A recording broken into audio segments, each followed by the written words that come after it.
ಕಾಫಿನಾಡು ಚಿಕ್ಕಮಗಳೂರಿನ ತರೀಕೆರೆಯಲ್ಲಿ ಪೊಲೀಸರು ಎಡವಟ್ಟು ಮಾಡಿಕೊಂಡಿದ್ದಾರೆ. ದ್ವೇಷ ಭಾಷಣ ಮಸೂದೆಯಡಿ ನೋಟಿಸ್ ಜಾರಿಯಾಗಿದೆ. ಚಿಕ್ಕಮಗಳೂರಿನ ತರೀಕೆರೆ ಪೊಲೀಸರು ಮಹಾ ಎಡವಟ್ಟೊಂದನ್ನು ಮಾಡಿಕೊಂಡಿದೆ. ದ್ವೇಷ ಭಾಷಣ ಮಸೂದೆಯ ಅಡಿ ಅವರಿಗೆ ನೋಟಿಸ್ ಕೂಡ ಜಾರಿಯಾಗಿದೆ. ರಾಜ್ಯದಲ್ಲಿ ದ್ವೇಷ ಭಾಷಣ ಬಿಲ್ ಜಾರಿಯೇ ಆಗಿಲ್ಲ. ಆದರೂ ಕೂಡ ಮಸೂದೆಗೆ ರಾಜ್ಯಪಾಲರು ಸಹಿ ಕೂಡ ಹಾಕಿಲ್ಲ. ಇಷ್ಟು ಬೇಗ ನೋಟಿಸ್ ಕೊಟ್ರು. ತರೀಕೆರೆ ಪೊಲೀಸರಿಂದ ಹೊಸ ಬಿಲ್ ನಡಿ ನೋಟಿಸ್ ಜಾರಿ ಮಾಡಿರೋದು ಭಾರಿ ವಿವಾದಕ್ಕೆ ಕಾರಣವಾಗ್ತಾ ಇದೆ. ಪೊಲೀಸರು ಕೊಟ್ಟಿರುವ ನೋಟಿಸ್ ಈಗಾಗಲೇ ದ್ವೇಷ ಭಾಷಣ ಮಸೂದೆ, ನಿಮ್ಮೆಲ್ಲರಿಗೂ ಗೊತ್ತಿರೋ ಹಾಗೆ ಲಿಂಗ, ಜಾತಿ, ಧರ್ಮ ಅಥವಾ ಯಾವುದೇ ಬಣ್ಣ ಈ ವಿಚಾರಕ್ಕೆ ಸಂಬಂಧಪಟ್ಟಂತೆ ಸಾರ್ವಜನಿಕವಾಗಿ ಬಹಿರಂಗವಾದ ಹೇಳಿಕೆಯನ್ನ ಕೊಡಬಾರ್ದು. ಹಾಗೆ ಕೊಟ್ರೆ ಅದು ದ್ವೇಷ ಭಾಷಣಕ್ಕೆ ಸಂಬಂಧಪಟ್ಟಿದ್ದು ಕಠಿಣ ಶಿಕ್ಷೆಯನ್ನ ಕೈಗೊಳ್ಳಬೇಕು ಅನ್ನೋದಾಗಿ ಭಾರತದಲ್ಲೇ ಮೊದಲ ಬಾರಿಗೆ ನಮ್ಮ ರಾಜ್ಯ ಸರ್ಕಾರ ತೆಗೆದುಕೊಂಡಂತಹ ನಿರ್ಧಾರ ಇದು. ಇನ್ನೂ ಕೂಡ ಆ ಬಿಲ್ ಪಾಸ್ ಆಗಿಲ್ಲ. ಆ ಮಸೂದೆಗೆ ರಾಜ್ಯಪಾಲರು ಕೂಡ ಸಹಿ ಹಾಕಿಲ್ಲ. ಅದರ ಮಧ್ಯದಲ್ಲಿ ಚಿಕ್ಕಮಗಳೂರಿನ ಪೊಲೀಸರು ಎಡವಟ್ಟು ಮಾಡ್ಕೊಂಡಿದ್ದಾರೆ.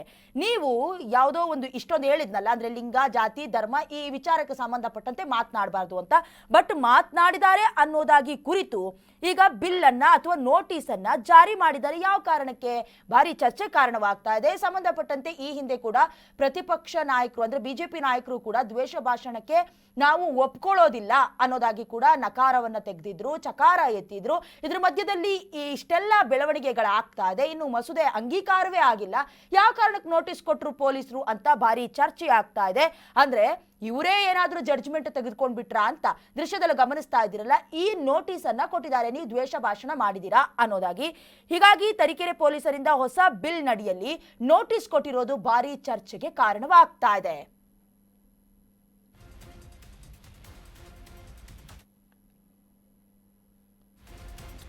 ಇನ್ನು ಪೊಲೀಸರು ಎಡವಟ್ಟು ಮಾಡ್ಕೊಂಡಿದಾರಲ್ಲ ನೋಟಿಸ್ ಕೊಟ್ಟು, ಇವ್ರು ಯಾರಿಗೆ ನೋಟಿಸ್ ಕೊಟ್ಟಿರೋದಂದ್ರೆ ಬಿಜೆಪಿ ಮುಖಂಡನಿಗೆ ತರೀಕೆರೆ ಪೊಲೀಸರು ನೋಟಿಸ್ ಜಾರಿ ಮಾಡಿರೋದು. ದ್ವೇಷ ಭಾಷಣ ಕಾಯ್ದೆಯ ಜಾರಿಗೂ ಮುನ್ನವೇ ನೋಟಿಸ್ ಕೊಟ್ಟಿದ್ದಾರೆ. ವಿಕಾಸ್ ಪುತ್ತೂರಿಗೆ ತರೀಕೆರೆ ಪೊಲೀಸರು ನೋಟಿಸ್ ಕೊಟ್ಟಿರೋದು. ತರೀಕೆರೆ ಪೊಲೀಸರ ನಡೆಗೆ ಬಿಜೆಪಿ ನಾಯಕರು ಆಕ್ಷೇಪವನ್ನ ವ್ಯಕ್ತಪಡಿಸುತ್ತಿದ್ದಾರೆ. ಬಿಜೆಪಿ ರಾಜ್ಯಾಧ್ಯಕ್ಷ ವಿಜಯೇಂದ್ರ, ಹಾಗೆ ಸಿಟಿ ರವಿ, ಸುರೇಶ್ ಕುಮಾರ್ ಸೇರಿದಂತೆ ರೇಣುಕಾಚಾರ್ಯ ಕೂಡ ಈ ನಡೆಗೆ ಭಾರಿ ಆಕ್ರೋಶವನ್ನ ವ್ಯಕ್ತಪಡಿಸುತ್ತಿದ್ದಾರೆ. ದ್ವೇಷ ಭಾಷಣ ಕಾಯ್ದೆ ಜಾರಿಯಲ್ಲಿದ್ಯಾ ಈಗ ಪ್ರಶ್ನಿಸ್ತಾ ಇದ್ದಾರೆ.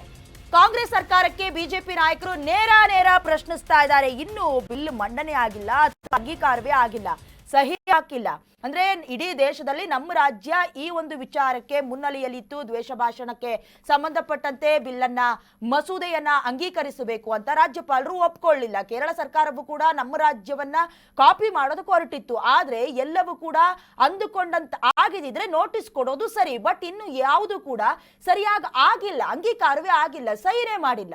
ಇಷ್ಟು ಬೇಗ ನೀವು ದೃಶ್ಯದಲ್ಲಿ ಗಮನಿಸ್ತಾ ಇದ್ದೀರಲ್ಲ, ಎಂಪಿ ರೇಣುಕಾಚಾರ್ಯ ಸೇರಿದಂತೆ ಸಿಟಿ ರವಿ ಹಾಗೆ ವಿಜಯೇಂದ್ರ ಅವರು ಕೂಡ ಟ್ವೀಟ್ ಮೂಲಕ ಕಿಡಿಕಾರ್ತಾ ಇದ್ದಾರೆ. ಇನ್ನೂ ಕೂಡ ಬಿಲ್ಲೇ ಅಂಗೀಕಾರ ಆಗಿಲ್ಲ, ಅದು ಯಾವ ರೂಲ್ಸ್ ಕಂಡೀಷನ್ ಅಲ್ಲಿ ನೀವು ನೋಟಿಸ್ ಕೊಟ್ರಿ ಅನ್ನೋದಾಗಿ ಪ್ರಶ್ನೆ ಮಾಡ್ತಿದ್ದಾರೆ. ಎಲ್ಲದಕ್ಕಿಂತ ಹೆಚ್ಚಾಗಿ ಕಾಯ್ದೆ ಜಾರಿಯಲ್ಲಿದ್ಯಾ ಇದು ಪ್ರಶ್ನಿಸ್ತಾ ಇರೋದು ಕೇವಲ ಬಿಜೆಪಿ ನಾಯಕರು ಮಾತ್ರ ಅಲ್ಲ, ಎಲ್ಲರೂ ಪ್ರಶ್ನಿಸುವಂತ ಅಧಿಕಾರ ಇದೆ.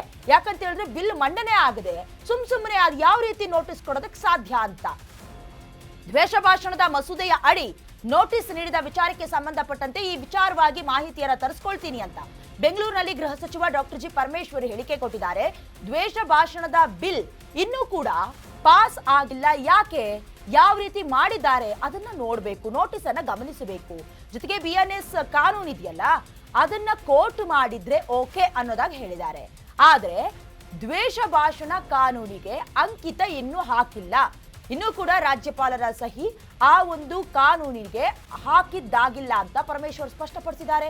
ಅದಕ್ಕೂ ಮುಂಚೆ ಇದನ್ನ ಬರೆದಿದ್ರೆ ಅದು ಖಂಡಿತವಾಗ್ಲೂ ತಪ್ಪಾಗತ್ತೆ ಅಂತ ಬೆಂಗಳೂರಿನಲ್ಲಿ ಗೃಹ ಸಚಿವ ಡಾಕ್ಟರ್ ಜಿ ಪರಮೇಶ್ವರ್ ಹೇಳಿಕೆಯನ್ನ ಕೊಟ್ಟಿದ್ದಾರೆ. ಈಗಾಗಲೇ ನೋಟಿಸ್ ಜಾರಿಯಾಗಿದ್ದಕ್ಕೆ ಸಂಬಂಧಪಟ್ಟಂತೆ ವಿಪರೀತ ಟೀಕೆಗೆ, ವ್ಯಾಪಕವಾದ ಚರ್ಚೆಗೆ ಕಾರಣವಾಗ್ತಾ ಇದೆ. ಸಂಬಂಧಪಟ್ಟಂತೆ ಬೆಂಗಳೂರಿನಲ್ಲೂ ಕೂಡ ಗೃಹ ಸಚಿವ ಡಾಕ್ಟರ್ ಜಿ ಪರಮೇಶ್ವರ್ ಅವರು ಹೇಳಿದ್ದಾರೆ, BNS ಕಾನೂನನ್ನ ಕೋರ್ಟ್ ಮಾಡಿ ಹೇಳಿದಿದ್ರೆ ಅದು ಓಕೆ, ಒಪ್ಕೊಳ್ಬಹುದು. ಬಟ್ ದ್ವೇಷ ಭಾಷಣ ಕಾನೂನು ಇನ್ನೂ ಕೂಡ ಅಂಗೀಕಾರ ಆಗಿಲ್ಲ, ರಾಜ್ಯಪಾಲರು ಸೈನ್ ಹಾಕಿಲ್ಲ, ಅದ್ರ ಮಧ್ಯದಲ್ಲಿ ಏನಾದ್ರೂ ಈ ರೀತಿಯಾದಂತ ನೋಟಿಸ್ ಕೊಟ್ಟಿದ್ರೆ ಖಂಡಿತ ತಪ್ಪಾಗತ್ತೆ, ಅದಕ್ಕೆ ಮುಂಚೆಯೇ ಅದನ್ನ ಬರೆಯುವಂತಿಲ್ಲ ಅಂತ ಬೆಂಗಳೂರಿನಲ್ಲಿ ಗೃಹ ಸಚಿವ ಪರಮೇಶ್ವರ್ ಅವರು ಸ್ಪಷ್ಟನೆ ಪಡಿಸಿದ್ದಾರೆ.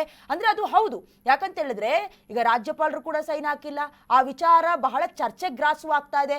ಒಂದು ಕಡೆ ಬಿಜೆಪಿ ನಾಯಕರು ಕೂಡ ಅದರ ವಿರುದ್ಧವಾಗಿ ಸಮರ ಸಾರ್ತಾ ಇದ್ದಾರೆ. ಹಾಗಾಗಿ ಇದ್ರ ಮಧ್ಯದಲ್ಲಿ ಪೊಲೀಸರಿಗೆ ಇಷ್ಟೆಲ್ಲ ಅಧಿಕಾರ ಕೊಟ್ಟವ್ರು ಯಾರು, ಈ ಎಡವಟ್ಟು ಮಾಡ್ಕೊಳ್ಳೋದಕ್ಕೆ ಕಾರಣ ಏನು, ಅಥವಾ ಅವ್ರೇನು ಮಾಹಿತಿಗಳನ್ನ ನೋಡೋದಿಲ್ವಾ, ಪೇಪರ್ ಅನ್ನು ಓದೋದಿಲ್ವಾ, ಅಥವಾ ಪ್ರಚಲಿತ ಘಟನೆಗಳು ಅವರ ಗಮನಕ್ಕೆ ಬರೋದಿಲ್ವಾ ಅನ್ನುವಂಥ ಪ್ರಶ್ನೆ ಕೂಡ ಈಗ ಸಾರ್ವಜನಿಕ ವಲಯದಲ್ಲಿ ಚರ್ಚೆ ಆಗ್ತಾ ಇದೆ.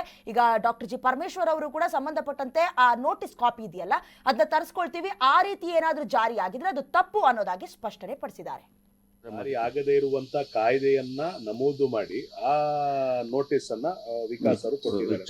ವಿಚಾರ ಮಾಡಿದ್ದಾರೆ. ಯಾಕೆಂದ್ರೆ ಆ ಬಿಲ್ ಇನ್ನೂ ಪಾಸ್ ಆಗಿಲ್ಲಲ್ಲ, ಅದು ಯಾಕೆ, ಅದು ಯಾವ ರೀತಿಯಲ್ಲಿ ಮಾಡಿದ್ದಾರೆ. BNSS ಅಲ್ಲಿ ಇರುವಂಥ ಪ್ರೊವಿಷನ್ ಕೋಟ್ ಮಾಡಿದರೆ ಆಗ್ಬೋದು. ಆದರೆ ಈಗ ನಾವು ತಗೊಂಬಂದಿರ್ತಕ್ಕಂಥ ಕಾನೂನು ಅದು ಅಂತಿಮವಾಗಿ ಇನ್ನೂ ಕೂಡ ಗವರ್ನರ್ ಸಹಿ ಆಗಬೇಕು. ಅದಾದಮೇಲೆ ಕಾನೂನು ಜಾರಿಗೆ ಬರುತ್ತೆ. ಅದಕ್ಕೆ ಮುಂಚೆನೇ ಅವ್ರು ಬರೆದಿದ್ರೆ ಅದು ತಪ್ಪು. ಅದನ್ನು ವಿಚಾರ ಮಾಡ್ತೀನಿ ನಾನು. ಜಾರಿ ಆಗದೇ ಇರುವಂತ ಕಾಯ್ದೆಯನ್ನ ನಮೂದು ಮಾಡಿ ಆ ನೋಟಿಸ್ ಅನ್ನ ವಿಕಾಸರು ಕೊಟ್ಟಿದ್ದಾರೆ. ವಿಚಾರ ಮಾಡಿದ್ದಾರೆ. ಯಾಕೆಂದ್ರೆ